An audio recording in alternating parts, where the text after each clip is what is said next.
War of the natural and the synthetic. The ongoing war between the natural and the synthetic. In the book of Revelation, scripture tells us something about God's position concerning the protection and the preservation of the naturalness of the earthly plane or dimension. And it says, and the 24 elders who were seated on their thrones before God fell on their faces and worshipped God, saying, we give thanks to you, Lord God Almighty, the one who is and who was, because you have taken your great power and have begun to reign. The nations were angry and your wrath has come. The time has come for judging the dead and for rewarding your servants, the prophets, and your saints and those who reverence your name, both small and great. And listen to this, and for destroying those who destroy the earth, and for destroying those who destroy the earth. That is Revelation chapter 8, verses 16 to 18. The part of this scripture that I want to call attention to is the part that says God has set a time for judging the dead and for destroying those who destroy the earth. Man has a divinely orchestrated physical connection to the earth because his body was made of or from dust. Genesis 2:7. Therefore, the wellness or well-being of the physical earth is the wellness or well-being of the physical man. It also goes to say that the ill health of the physical earth is the ill health of the physical man. If the physical earth is sick or compromised, the physical man is physically sick or compromised too. It's just a matter of time before it starts showing, reflecting. If the physical environment is degraded, the physical man will also suffer or experience degradation. And once again, it's a matter of time. This is because man is a spirit soul entity. Or personality living in a physical earthen body vessel or suit. The Creator God designed man that his physical body is sustained and nourished by what he ingests from the earth. Therefore, his body can also be degraded or endangered by what he ingests from the earth. When the earth and its environment are heavily compromised through irresponsible and harmful synthetic activities and fallouts, reckless introduction and leakages of harmful rays, beams, radiations, electromagnetic waves, etc. Whatever or whoever is mindlessly pushing this is pushing for the destruction of the natural human species. Some things are agents of bitter and sweet. They are useful but simultaneously harmful. Synthetics fall into this class. Essentially, synthetic materials are made from synthetic fibers, usually petroleum, coal, or natural gas, rather than animal or vegetable fibers. While synthetic materials are highly useful, they also present highly dangerous environmental challenges, such as they are not biodegradable. Rather, they take hundreds of years to decompose, even in landfills.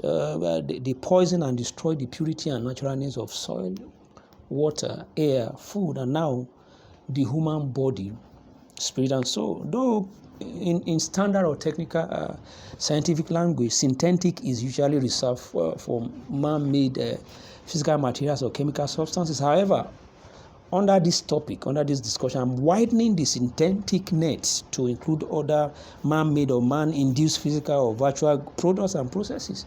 This extension includes electronic components, radioisotopes, digital products, synthetic media, electromagnetic beams, human-induced radiations, etc. And the big question is this, concerning this particular topic: how does the natural versus synthetics or artificials issue connect to or affect spirituality? How does this the issue of synthetics, versus the natural, connect to or affect spirituality? Well, on the surface, the synthetics matter seems to be essentially about just physical, technological, scientific, economic, and environmental issue. Probably that was true in the early stages of its inception. However, in the face of the scope of its current invasions and assaults on the purity, on the health and the sanctity of the natural and organic compositions of the human space, its toxicity and the harms and defilements it breeds, is making profane incursions into compromising the purity of the human soul, spirit, and body, not just his body alone anymore, but his spirit and soul. There is an assault shift in the issue of synthetics. Though the synthetics assault and invasion started with the physical environment, the land, the sea, the air, our waters, then our bodies, but now it's invading our DNA and blood. The pollution, the re-engineering, and defilement, assault, and invasion have now deliberately and intentionally shifted from man's external physical earthly environment to man's direct immediate home or physical body and man's soul and spirit. There are now reports of detection of synthetic red blood cells in humans, as well as nanochips found in live blood analysis.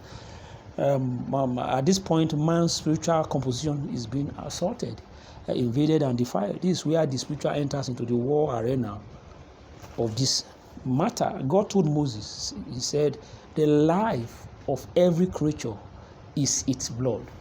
The life of every creature is its blood. That Leviticus chapter 17 verse 14. Whatever power or force or influence that is pushing for man to artificially re-engineer the human blood and DNA is pushing for man to be permanently altered from God-fashioned carbon-based organic humans to synthetic tampered and messed up silica or graphene-based humans or cyborgs.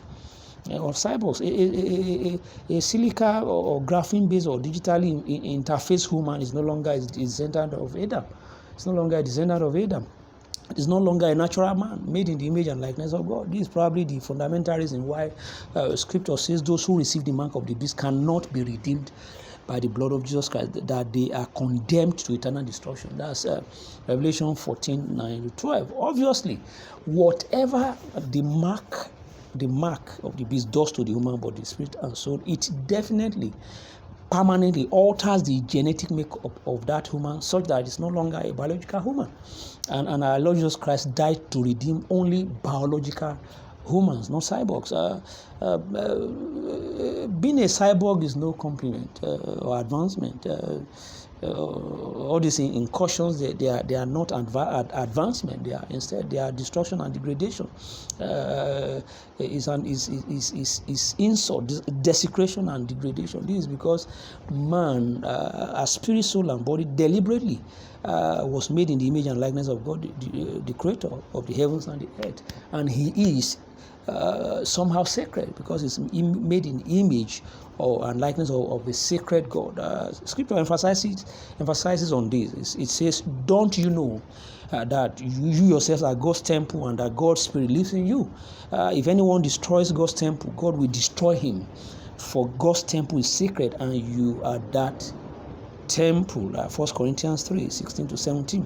The degradation called transhumanism, nanobots, DNA alteration agents, gene editing technology, brain-machine interface technology, spraying nanoparticles on foods and water in the air, neural links, chips, and other implants, synthetic biology, synthetic medicine, biological cyber interfaces, very harmful rays projected or emitted from devices we use daily, all shades and manners of electromagnetic beams, etc.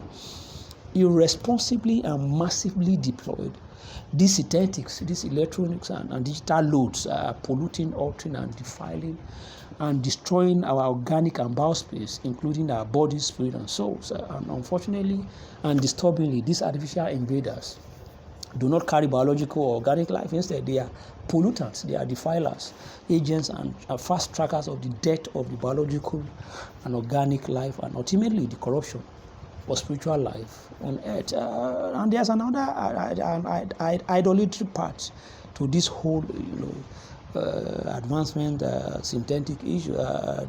Is a disturbing and vile aspect to the natural versus a synthetic war. In our world today, you hear this very irritating, regular, deifying compliments according to our inventions. How can you worship what you created? It's very demeaning, actually hinting at a level of insanity. Whatever the level of efficiency of performance of what you fashion, it owes its existence to your ingenuity and decision to create it in the first place, and its place in relation to you should be that of servanthood or tool. The God, the creator's kind of human life is essentially and wholly natural, organic, biological. It's not synthetic. Synthetism is an attempt to replace the living and natural with death, lifeless and waste. By striving hard to replace the natural and organic with the synthetic, Satan is trying to replace life with death, real and enduring wealth with waste, health with sickness, order with chaos, and light with darkness. This is evident in the kind of technology he sold to us, to man. If these invasions and assaults are not immediately arrested and brought under strict, responsible, and godly regulations, eventually the earth may end up a ruined wasteland, desolate, littered with machines, e-waste, radioactive materials, harmful electromagnetic atmosphere, void of legitimate biological or organic life. God bless you.